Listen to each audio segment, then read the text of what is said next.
नमस्कार। नजर Delhi YouTube channel में आपका हार्दिक अभिनंदन स्वागत। आपको हर बार हम एक नई शख्सियत से मिलवाते हैं।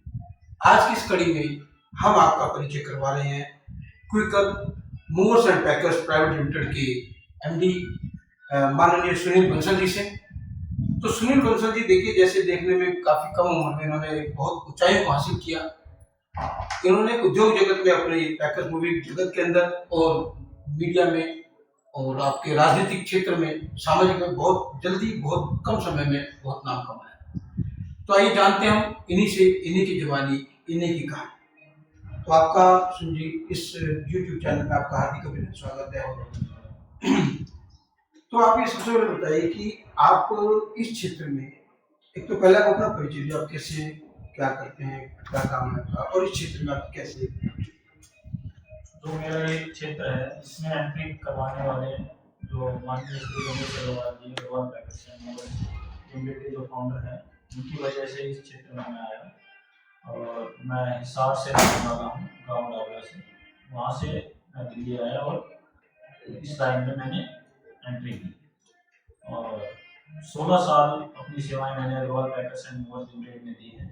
उसके बाद अपना ये कारोबार स्टार्ट किया। तो जैसे आपने शुरू में बचपन में ही आपने एक मन बनाया था कि इस काम में जाने का, या ऐसे कोई और काम देखते हैं डायरेक्ट, जैसे मामा जी आपने बताया तो सीधे वहीं पे प्रवेश किया। पहले मैंने अपने गांव से जो कैरियर मेरा स्टार्ट किया था, वहाँ मैं छोटी सी दुकान करता था गांव के अंदर। और अब किस्मत का संयोग ऐसा लगा हो कि आप मेरे को दिल्ली खींच लाई और मेरे को उनके साथ काम करने का सौभाग्य मिला। तो मतलब एक बड़ा अच्छा एक आपको प्लेटफॉर्म मिला कि दिल्ली आप आए और आने के बाद आपने काम। तो देखिए, जैसे अभी हम पैकर्स मूवर्स की बात करते हैं, तो ये कंपनी काम कैसे करती है नॉर्मली, जैसे पैकिंग से लेके और आप डेस्टिनेशन पहुंचाना, तो पूरा प्रोसेस कैसे चलता है। जो ये जो कंपनियां काम करती हैं, इनके पास जो डायरेक्ट कॉल आती है गूगल ऐड से या जिस भी माध्यम से रेफरेंस से कॉल आती है, उसके बाद उसका सर्वे करवाते हैं जो हमारा एक्सिक्यूटिव पार्टी के घर पे जाता है। उसके बाद पूरी टीम उसको पैक करती है सामान को अच्छे से, वेल गुड्स से, यानी कि बहुत अच्छा मेटेरियल यूज करते हैं हम लोग। उसके बाद में जो सामने सामान जाता है, उसके बाद में अनपैक होता है पूरा पूरा, उसको सामान लगा के घर में देते हैं हम लोग। यानी कि उसका पैकिंग, अनपैकिंग, अनलोडिंग, अनपैकिंग सारा हमारी टीम ही काम करती है। तो जैसे अगर किसी को अपना घर शिफ्ट करना होता है, और जैसे अभी हम यहाँ बैठे ऑफिस में, तो पूरा का पूरा घर वो आपका जो पैकिंग टीम होती है वो उसको पूरे को पैक कर लेती है। पूरा पैक करती है, पूरा लोड करती है। कुछ भी पूरा कहने मतलब कोई भी डिसमेंटलिंग का काम हो, असेंबलिंग का काम हो, जो फर्नीचर में इलेक्ट्रिक आइटम की जरूरत पड़ती है, वो एंड टू एंड सॉल्यूशन पूरा हम करके देते हैं ताकि कस्टमर बिल्कुल टेंशन फ्री रहे। और आजकल ये जरूरी है सभी सेक्टर के अंदर कि हमारा अगर कस्टमर परेशान है तो फिर हमारा काम करने का कोई फायदा नहीं। तो जैसे नॉर्मली घरों में तो अक्सर देखा है कि एसी फिटेड होते हैं, वॉल फिटेड होती है, तो वो काम भी आपकी जो टीम कर देती है क्या। मेरी पूरी टीम करती है। साथ में अगर इलेक्ट्रीशियन वर्क है तो इलेक्ट्रीशियन साथ जाता है, अगर कोई कारपेंटर वर्क है तो कोई कारपेंटर साथ जाता है। वो जैसी कस्टमर की रिक्वायरमेंट रहती है, हम फर्स्ट एसी में भी सफर करते हैं, टू टायर में करते हैं, थ्री टायर में भी करते हैं। तो सब सर्विसेज का अंतर है जी सब में। स्थान पे तो वहीं पहुंचना है हमारे को, जहाँ जाना है, तो वही हमारा मेन बीच का है कि किस तरह से पहुंचना है। तो अक्सर क्या होता है, मैंने बहुत बार देखा है कि आपने खबरें सुनते हैं कि फलाना ड्राइवर माल लेके भाग गया, ये ट्रक लेके चला गया। तो उसमें जो आपकी पैकेजिंग कंपनीज है उनका क्या रोल रहता है, या किस टाइप की कंपनीज होती है जो इस टाइप के, कुछ कंपनी का इसमें रोल होता है भागने में, या ड्राइवर का ही एक रोल होता है। ये आपने बहुत ही अच्छा सवाल किया मेरे से कि जो आप न्यूज़पेपर उठा के देखिए या कोई भी चैनल खोल के देखेंगे तो आए दिन आपको खबर मिलेगी कि कोई आईएएस का सामान लेके फरार हो गया। उसमें बड़े से बड़ा जो हमारा गवर्नमेंट अधिकारी है या बड़े से बड़े लेवल के लोग भी फंस जाते हैं। वो फंसते हैं सस्ते के चक्कर में। ये अगर कोई लिमिटेड कंपनी है या प्राइवेट लिमिटेड कंपनी है, वो किसी को कोड दे रही है कि मैं ये आपका सामान 50,000 में लेके जाऊंगा, और जो लोकल पैकर्स वाले होते हैं जिनका ना कोई ऑफिस है, ओनली पेपर पे काम करते हैं कि ये घर में 4-4 लोग रहेंगे, तो वो क्या करते हैं कि सस्ते के चक्कर में आपको 30,000 का कोड दे देंगे। उसके बाद आपने उसको 5-6-6 लाख रुपए का अपना सामान पैकर्स को दे दिया। उसके बाद में उसकी आंखें वैसे लाल हो जाती है 6 लाख का सामान देखने के बाद कि 30,000 भी आ गए और सामान भी आ गया। सामान भी आ गया। उसके बाद आप ट्रैक करते रहो, आपको कहीं भी मिलना ही नहीं है। ओके। कहीं गांव में जाओगे जहाँ आप उससे लड़ नहीं सकते अगर आप एक अच्छे घर से हैं तो, या आपने इतना दम होना चाहिए कि मैं अपना रिकवरी करवा सकूं, तो वो लोग रिकवरी करवा सकते हैं जो न्यूज बनती है। बाकी जो न्यूज नहीं बनती वो दुनिया भर का सामान रोज लोग लेकर चंपत होते हैं। तो इसमें क्या हमारी सरकार या हमारी पुलिस या डिपार्टमेंट, क्या उसका कोई सपोर्ट मिल पाता है लोगों को, या सब ऐसे ही हो जाता है मामला? अगर मैंने आपको बताया ना, अगर कोई पहुंच वाला है जो डिपार्टमेंट को जानता है, डिपार्टमेंट से संपर्क में है, उसको सहयोग करता है डिपार्टमेंट, उसको सहयोग करने से वो माल रिकवरी भी होता है। और जो आम आदमी है जिससे कहने मतलब आपको अपने प्रशासन का सब पता है, ज्यादा कहने की जरूरत नहीं, तो वो उसका सामान भी रिकवरी नहीं हो पाता।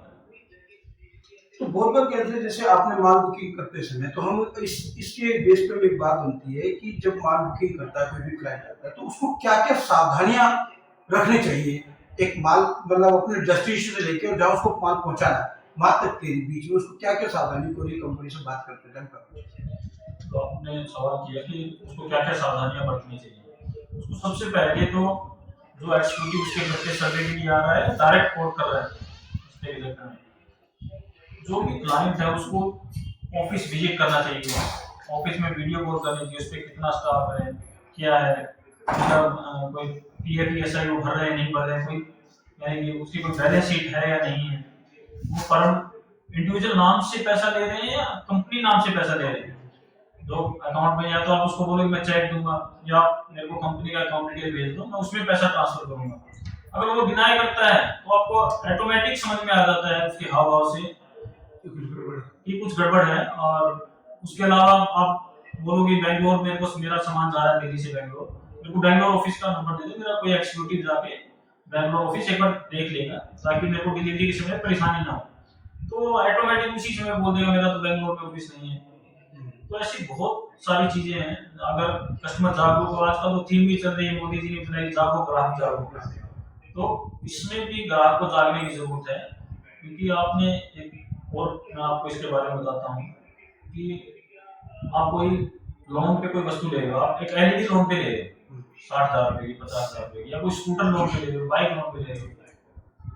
लोन लेते वक्त आपको कितने डॉक्यूमेंट देने पड़ेंगे, कितने साइन करने पड़ेंगे, बिल्कुल कितनी तरह की इंक्वायरी घर पे करेंगे, उनका घर का एड्रेस है नहीं है, सारी चेकिंग करती है लोन कंपनियां जो भी लोन देती है। उसके बाद में लाख रुपए आपका लोन सैंक्शन होता है या 60,000 जो भी। आपने तो 10 लाख 8 लाख का जो आपने एक एक रुपए जोड़ के आपने मेहनत करके घर में सामान बनाया है, जिससे फीलिंग है, बच्चों की फीलिंग है, ये मेरा खिलौना है, ये मेरा बेड है, ये मेरा टीवी है, मेरा फ्रिज है, उससे इमोशन जुड़े होते हैं।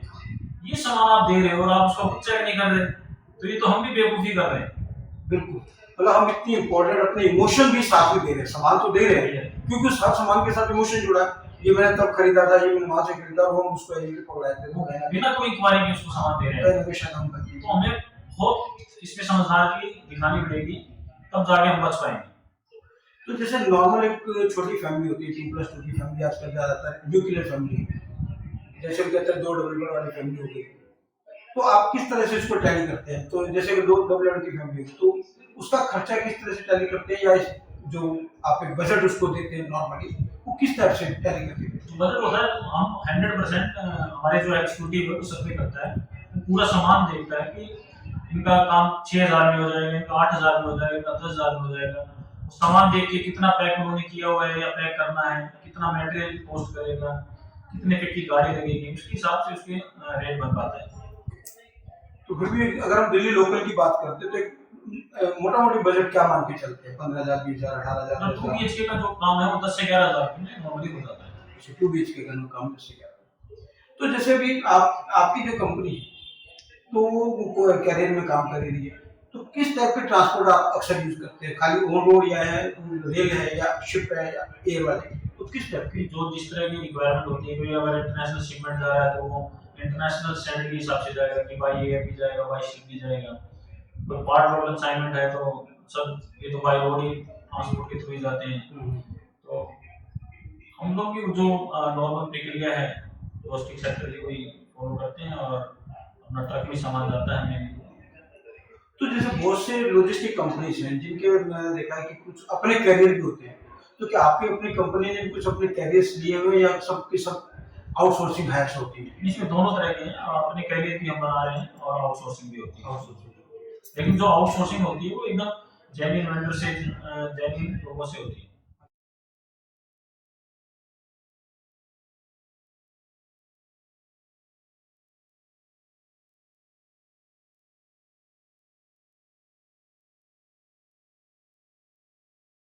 तो अभी जैसे आपकी कंपनी का आपने बताया कि बाय एयर भी काम करती है, तो किस टाइप के सामान अक्सर आपकी कंपनी जो ट्रांसपोर्ट करती है, तो जिसमें बहुत से बड़ी हैवी आर्टिकल्स भी होते हैं, हैवी इलेक्ट्रिकल भी होते हैं और साथ में कुछ ट्रांसपोर्ट भी होते हैं, जैसे कार हो गई, बाइक्स हो गई, ये सब लॉजिस्टिक्स हो गया, तो किस किस फील्ड में आपकी कंपनी अक्सर काम करती है? तो सबसे पहले तो जो अपना लोकल शिफ्टिंग हो गया, सिटी टू सिटी, डोमेस्टिक उसके हो गया, बाद घरेलू आ गया। डोमेस्टिक हो गया, उसके बाद इंटरनेशनल शिफ्टिंग हो गया। अगर किसी को अपना कोई कार, बाइक, स्कूटर, तो व्हीकल मूवमेंट हो गया। उसके बाद में कोई अगर पार्सल मूवमेंट है कि 2 कार्टून, 4 कार्टून, 6 कार्टून, तो ये हो गया। फुल लोड में जो कमर्शियल मूवमेंट होती है कि कोई फैक्ट्री का जो सामान जाता है, कोई भी तरह का गुड्स हो जो कमर्शियल का है, तो उसको भी हम मूव करते हैं। और उसके अलावा अभी मैंने एक आर्ट गैलरी का काम पकड़ा है। जो पेंटिंग्स होती है वो बहुत बड़ा सेक्टर है, तो पेंटिंग्स को पैक करना, उसको मूव करना, वो भी अपने आप में एक बहुत बड़ा काम है। और उसके अलावा जो काम करते हैं कॉर्पोरेट शिफ्टिंग, कोई भी कॉर्पोरेट कंपनीज होती है उनकी मूवमेंट होती है, पीएसयूज में काम करते हैं। उसके बाद ऑफिस शिफ्टिंग में भी अभी बहुत बड़े बड़े काम हमने किए हैं, तो किसी को भी ऑफिस शिफ्ट करना हो तो वो भी करते हैं। यानी सब सॉल्यूशन है हमारे पास। तो जैसे हैवी लेथ मशीन्स होती है, तो क्या उनका भी कुछ ऐसा है आपके जो पास? ओडीसी के अंदर आता है वो ओडीसी का काम करते हैं। तो कोई खास ऐसे कुछ क्लाइंट्स का नाम लेना चाहेंगे जिनकी आपने बड़े क्लाइंट्स का काम किसी का किया हो? अभी हमने एक यूएसए बेस्ड कंपनी है क्लियर वाटर, उनका पूरा ऑफिस शिफ्ट किया था, big office, Noida to Noida, local movement किया था। उसके अलावा आर्ट गैलरी है कनॉट प्लेस के अंदर घूम करके, उनका भी हम काम कर रहे हैं। और उसके बाद मैक्सवेल है, और उसके अलावा एरिक्सन है, ऐसी कंपनियों भी काम कर रहे हैं। आप करें। अक्सर देखा है कि बहुत सी कंपनी रहती है कि या बहुत से सेक्टर हम कह सकते हैं जिसमें कैरियर की बहुत गुंजाइश होती है, तो आप इस कंपनी में लॉजिस्टिक फील्ड में भी क्या कुछ कैरियर की गुंजाइश देखते हो हर आदमी के लिए? आजकल जितने भी मैं देखता हूँ कि इंस्टीट्यूट में, कॉलेज में, आजकल रोस्टिंग भी एक सब्जेक्ट हो गया है। और इसके अंदर यानी कि एक से एक अच्छे करके जो बच्चे हैं वो भी लॉजिस्टिक सेक्टर में आना चाह रहे हैं। यंग जनरेशन है जो लॉजिस्टिक में अपना भाग्य आजमा रही है, तो इसके अंदर बहुत संभावनाएं हैं।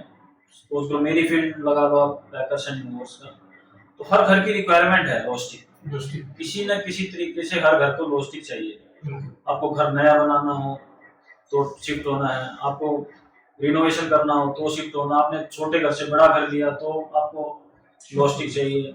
और इसके अलावा हर घर में कोई भी आप गुड्स खरीद के ला रहे हो, कोई नया ला रहे हो तो लॉजिस्टिक चाहिए। घर में दूध आ रहा है तो वो लॉजिस्टिक से आता है, सुबह न्यूज़पेपर आता है तो वो लॉजिस्टिक से आता है। तो लॉजिस्टिक सेक्टर अपने आप में एक बहुत बड़ा, जैसे रेलवे के बाद में जो सेकंड सेक्टर है वो लॉजिस्टिक। लॉजिस्टिक। तो मतलब हम ये कह सकते हैं कि आज की डेट में लॉजिस्टिक के अंदर रोजगार की भी अपार संभावना है। बहुत संभावना है, बहुत तो संभावना है। इसमें सब कर सकते हैं। अच्छा, ये तो होगा आपके काम की। अब हम थोड़ा सा आप देखते हैं, जैसे मैंने आपका फेसबुक प्रोफाइल भी देखा और लिंक देखा कि आपका बहुत, तो जैसे भी आपने हमने कहा है कि इसके अंदर रोजगार की अपार संभावना है, तो आपके पास भी अगर लोग अप्लाई करते हैं तो आपके पास कितनी संभावना है, कितने लोगों तक के लोगों को आप रोजगार दे पा सकते हो? मैं अपना जो सेटअप है पूरे ऑल इंडिया में सेटअप कर रहे हैं, तो मेरे पास में हर सिटी के अंदर में वैकेंसी खाली है। ओके। कोई भी मेरे से जुड़ना चाहता है, जिस भी रूप में फ्रेंचाइजी मॉडल में, अगर कोई किसी को लगता है कि मेरे को अच्छी इनकम चाहिए, अच्छे से घर चलाना है, तो मेरे पास में उसके लिए अवसर खुले हैं। कभी भी वो उसका स्वागत है। आपके माध्यम से, आपके चैनल के माध्यम से वो मेरे से संपर्क कर सकते हैं। तो मतलब हर तरह के, मतलब पढ़ा लिखा की कितना कम पढ़ा लिखा और ज्यादा पढ़ा लिखा हो, इसमें कोई खास नहीं, ऐसी हमारे सेक्टर के अंदर पढ़े लिखे, यानी कि आजकल पढ़ाई तो हर जगह जरूरी है, जरूरी है। लेकिन हम उसको इतना ट्रेंड करेंगे कि यानी कि वो अपना अच्छे से कमा के खा सकेगा, अपने परिवार का पालन पोषण कर पाएगा। तो क्या इसमें आने के लिए कोई एज क्राइटेरिया भी रखते हैं आप?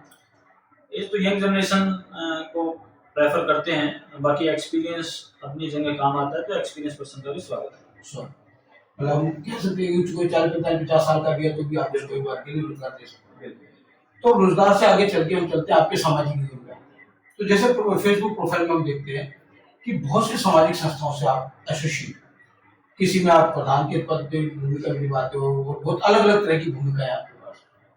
तो आपको जब इतना बड़ा कारोबार संभाले तो समाज के साथ काम करने में आपको समय कैसे मिलता है और आपको कितना अच्छा लगता है? जो भी बिजनेस है वो समाज के बिना अधूरा है, क्योंकि अगर आपका कोई भी सामाजिक इंटरफेयर नहीं है, कोई सामाजिक आप कार्य नहीं कर रहे, तो एक समय के बाद में यानी कि लोग आपको दूसरी दृष्टि से देखते हैं कि सामाजिक कोई योगदान है ही नहीं इनका। तो और मन से भी ऐसा निकलता है कि समाज के लिए अगर इस धरती पे मनुष्य जन्म लिया है हमने, तो समाज के लिए, देश के लिए कुछ ना कुछ करना चाहिए, और वो सामाजिक संस्थाओं के माध्यम से ही हो पाता है। तो और इसमें मेरे को परिवार भी सपोर्ट करता है, क्योंकि सामाजिक संस्थाओं में जाने के लिए समय चाहिए। डेफिनेटली। तो दोनों का बैलेंस बनाना पड़ता है, व्यापार और समाज, दोनों का बैलेंस बना के सामाजिक एक्टिविटी में काम करते हैं। कोई खास संस्थाएं जिनके साथ आप जुड़े हैं और जो आपके दिल के ज्यादा करीब हैं? मेरे सबसे पहले तो मेरे जो प्रेरणा स्रोत हैं वो राजेश चेतन जी हैं, सामाजिक संस्थाओं के अंदर, जो मेरे को इंट्रोड्यूस कहीं भी किया। तो जो मेरी सबसे पहली संस्था तो भिवानी परिवार भिवानी मैत्री परिवार संघ है। है। सेकंड, राष्ट्रीय सैनिक संस्था, आपने नाम सुना होगा, हाँ, कर्नल बिल्कुल। तेजेंद्र पाल त्यागी जी हैं, जो गाजियाबाद में, जो जिनको जिंदा शहीद बोलते हैं ओके। लोग, जिंदा शहीद उनको बोला जाता है, वीर चक्र अवार्डी हैं। तो उनसे प्रेरणा लेकर उनकी संस्थाओं से जुड़े हैं। उसके अलावा भी खाटू धाम जो दिल्ली बन रहा है, घनश्याम जावेरी जी का, उनसे जुड़े हैं। इसके अलावा जो तिरुपति बालाजी की समिति है, खाटू श्याम सेवा समिति काफ़ी बनी हुई है, तो इन संस्थाओं में भी काफ़ी सक्रिय भूमिका रहती है। जहाँ भी अपना योगदान रहता है वहाँ 100% योगदान देते हैं। तो इनमें सबसे ज्यादा करीब आपके मन के, जिसमें जाके आपको ज्यादा सुकून मिलता है, क्योंकि हर संस्था में तो सुकून मिलता है भी ठीक है हम जा रहे हैं जुड़े हैं, पर कभी कभी कोई एक ऐसी संस्था या ऐसी जगह होती है जहाँ में ज्यादा खुशी या सुकून महसूस करते हैं, वो संस्था हम किसको मान के चले जाते हैं? ये वो संस्था हमारी भिवानी परिवार मैत्री संघ है, इसमें कोई डाउट नहीं है, क्योंकि वहाँ पे जाके सुकून भी मिलता है, आशीर्वाद भी मिलता है सबका, और काम करने में मजा भी आता है। इसके अलावा कई राजनीतिक रूप से भी आप जुड़े हैं, तो राजनीतिक रूप से आप डेफिनेटली आज की डेट में तो मैं सबसे मिलता हूँ तो सब लोग अक्सर मोदी जी के साथ जुड़े हैं, तो आपका क्या रुझान है? नहीं, यानी कि मोदी जी से जुड़े हैं, तो मोदी जी से किस वजह से जुड़े हैं ये भी आप हमको समझना होगा, क्योंकि जो देश के लिए काम कर रहा है, जो 24 घंटे आप देखते हैं मोदी जी को, कि कभी उनको बीमार नहीं देखा, कभी उनकी छुट्टी नहीं देखी, तो वो युवाओं के लिए एक प्रेरणा स्रोत है। अभी उन्होंने अपना जन्मदिन मनाया 72वां, तो इस उम्र में होके भी युवाओं के लिए प्रेरणा स्रोत है कि वो हमसे ज्यादा काम कर रहे हैं। तो मोदी जी से जुड़ने का कारण है कि वो देश के बारे में सोचते हैं, देश के बारे में दिन रात काम करते हैं, तो इसलिए मोदी जी से जुड़ने का कारण हमारा है कि वो प्रेरणा स्रोत है।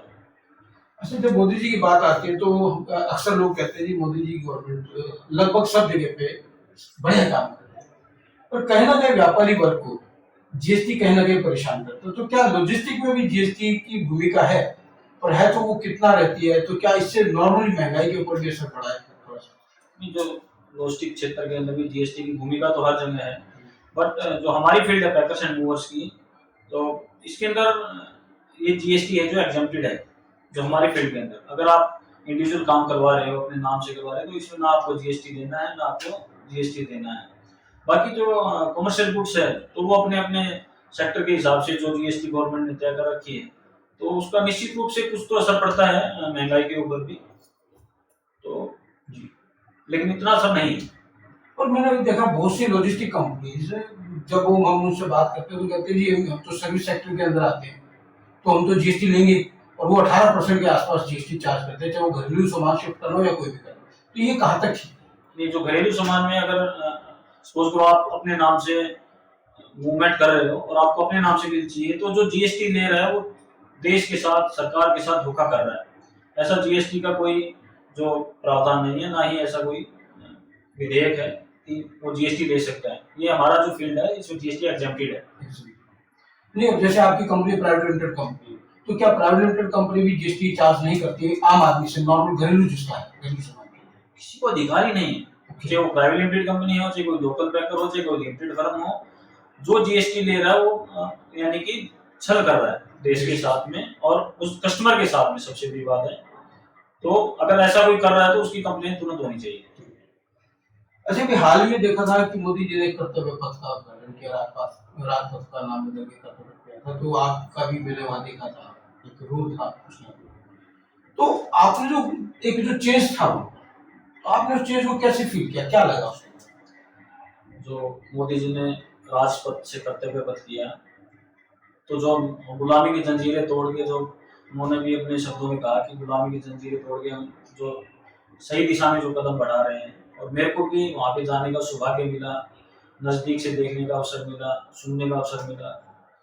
तो जो कर्तव्य पथ का निर्माण किया वो अपने आप में एक बहुत ही अद्भुत मैसेज गया है, और देश को भी एक अद्भुत मैसेज मोदी जी ने दिया है कि जो पहले के दिन थे, गुलामी के दिन थे, गुलामी की जो पहचान थी, वो सारी धीरे धीरे हम समाप्त करके आज़ादी की ओर जो बहुत पहले हो जाना चाहिए था उसको नए रूप में लेके आ रहे हैं।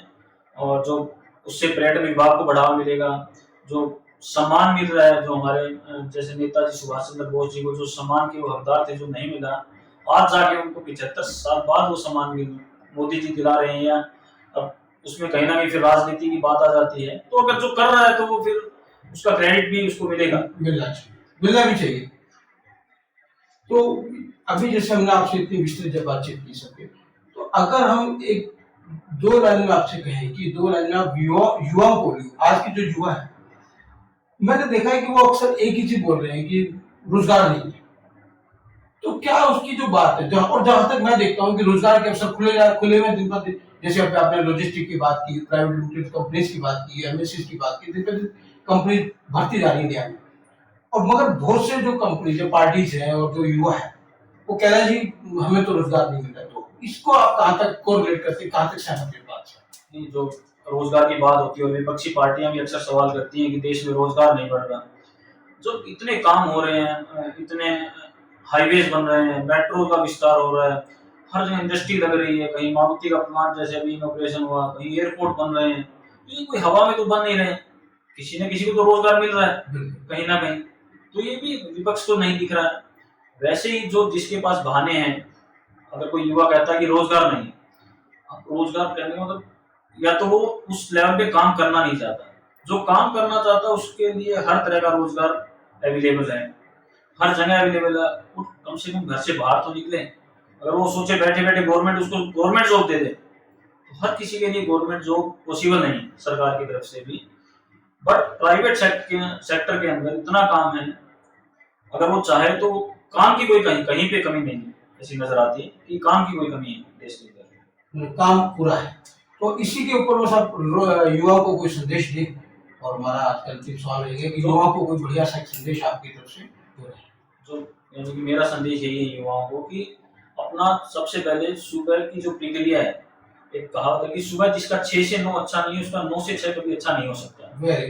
तो मेरा युवाओं को यही संदेश है कि अपना 6 से 9 अच्छा बनाए, अपने काम का प्लान बनाए, सुबह सूर्य देव से पहले उठें, अपने व्यायाम करें, अपने आप दिमाग काम करेगा, अपने आप रोजगार के लिए अपने आप गॉड भी फिर सुनता है उसकी, यानी कि भगवान जिसको हम मानते हैं। अगर उसका 6 से 9 अच्छा हो गया, वो 9 रात को 1 बजे तक मोबाइल चला रहा है, फिर सुबह उठ के अपना 9 बजे 10 बजे उठता है, तो क्या वो प्लान करेगा, क्या फ्यूचर प्लान करेगा, क्या खुद के लिए प्लान करेगा, क्या फैमिली के लिए प्लान करेगा। तो उसको अपना 6 से 9 अच्छा करना चाहिए। ये मेरा युवाओं को संदेश। कितनी बहुत अच्छे शब्दों में, बहुत सटीक शब्दों में, एक छोटी सी लाइन के अंदर एक अच्छी बात बोली कि अगर हम सवेरे 6 से 9 अच्छा कर लेते हैं तो हमारा दिन का 9 से 6 बड़ा अच्छा रहता है। तो ये थे, देखिए, डायनामिक पर्सनालिटी हमारे बीच में सुनील बंसल जी थे, जिन्होंने कितनी एक सार्वगर्भिक शब्द बोल दिया कि 6 से 9 और 9 से 6। तो हम सबको भी चाहिए कि हम उस 6 से 9 को 9 से 6 को बनाए, तो शायद एक बड़ा अच्छा रहेगा। तो इस तरह के और भी इंटरव्यूज को देखने के लिए आप हमारे चैनल को लाइक, सब्सक्राइब और शेयर करते रहे। आपका बहुत बहुत धन्यवाद। आपका बहुत बहुत धन्यवाद। जय हिंद, जय भारत। दिल्ली को बहुत बहुत धन्यवाद। जय हिंद, जय भारत, वंदे मातरम। धन्यवाद।